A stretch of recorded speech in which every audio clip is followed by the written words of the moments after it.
Right, let's talk about this vote in the Commons yesterday. The government's winter fuel payment passed by 348 to 228. Yes, a dramatic day in the Commons. Labour's John Trickett was the only Labour MP to vote against the government's motion, with many abstaining from the vote completely.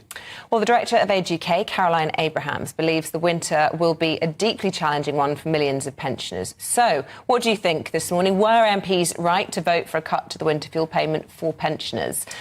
Joining us now to discuss this is political commentator from Young Voice UK, Ben Cope, and the president of Primrose League and former leader of UKIP, Henry Bolton. Good morning to you both. Henry, let's start with you. Was this an all-out attack on pensioners? Was it right for the Labour government to do this? No, it wasn't right at all, Ben, in my view. First off, there's the practical impact on pensioners. And, this is obviously going to hit them in the pocket. The government has made all sorts of sort of mitigating statements, such as the triple lock increase will mean that actually it offsets the reduction in the winter fuel allowance, which is absolute tosh, because actually the purpose of the triple lock is to maintain pensions, with the minimum working or the sort of average or the minimum working salary and and with inflation. But of course, then if you take the winter fuel allowance away from that, you're actually not matching inflation. So that's number one. Number two, is the fact that this is going to have a massive impact on people's mental health. I think the government just simply doesn't grasp the stress and the anxiety that the sort of complexity of these sort of things causes some elderly people. I think it's an outrageous move that they've made. But in addition to that, the Labour government repeatedly indicated to the British nation that it would not do this. And one of the first things it does in power is to actually do it. And then we've got Labour MPs, including 11 members of the cabinet, who are themselves drawing thousands of pounds to cover their fuel cost. On every level, this is a cruel, inhumane and immoral step that the government has taken. I'm not a Labour fan, as you can tell. I'm becoming less so by the day. But even this has shocked me. The lack of sensitivity, empathy and morals, and in fact honesty that's been applied to this is shocking. What about those pensioners, though, frankly? People like Carol Vorderman, who actually, funnily enough, shares your views on this. She says in 2 years' time she would have been eligible for this. She didn't need that £300 handout from the government. They have to cut corners where they can. We're in a terrible financial situation. What about compromising it and making it taxable, for example, rather than means testing it if it's so expensive? The previous government and this government seem to be just implementing policies without thinking them through. I think there's a significant case, a really strong case for pension reform. However, to just simply go off and deal with the winter fuel allowance, as it is simply, it's one element that's going to have a major impact on some people. And frankly, it's a lack of acumen, strategic acumen, planning and thinking amongst politicians and obviously the civil servants who are advising them. I'm just going to bring Ben Cope in. Ben, Labour's own research from a few years back said that 4,000 or up to 4,000 pensioners would die if this winter fuel allowance was scrapped. So why did Sir Keir Starmer plough on ahead regardless? Look, I think overall the reason why he's done this is because it's both fair and economical. As you said, there are sort of a large number of very wealthy pensioners in the UK. In fact, it's the richest demographic, with one in four being millionaires. So I think we need to move away from a system where we have sort of universal benefits for pensions, but then we means test all other kinds of benefits for sort of other members of the public. So I think it's a step in the right direction. I mean, as you said, there are clearly questions about sort of how this has been implemented. There might be some who will be caught out. Either they'll be sort of right on the sort of the margin line, or they might be sort of below it, but not claiming pension credit at the moment. So I think there are ways this could be implemented better. For example, I think pension credit, you should receive that automatically, and I think we should maybe look at increasing that level slightly higher. But by doing that, it means testing what the other benefits the pensioners receive. So I think, as a one-off, it's the right decision, but I think as we've been talking about, it needs to be part of a broader package to make sure there is enough support.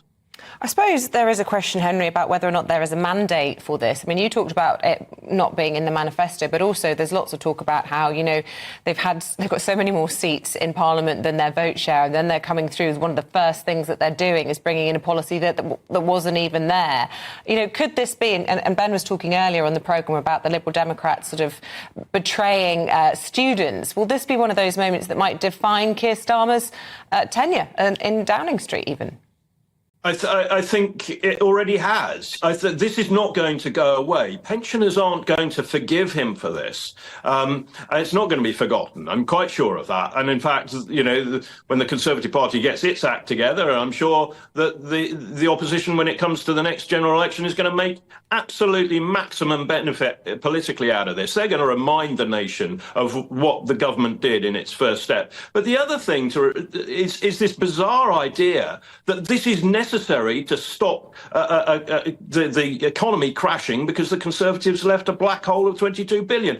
It's the Prime Minister's choice to do this, him and the Chancellor, as it's their choice to spend 11.6 billion on sending 11.6 billion to other countries to deal with climate change, as it's their choice, to raise public sector pay by the cost of 9 billion. There's your 22 billion there, Prime Minister. This was your choice. And so the dishonesty that has packaged this compounds the actual practical effect that this is going to have on pensioners. No, it's not going to be forgotten. And yes, I think this has set the tone that he's not going to be able to escape from.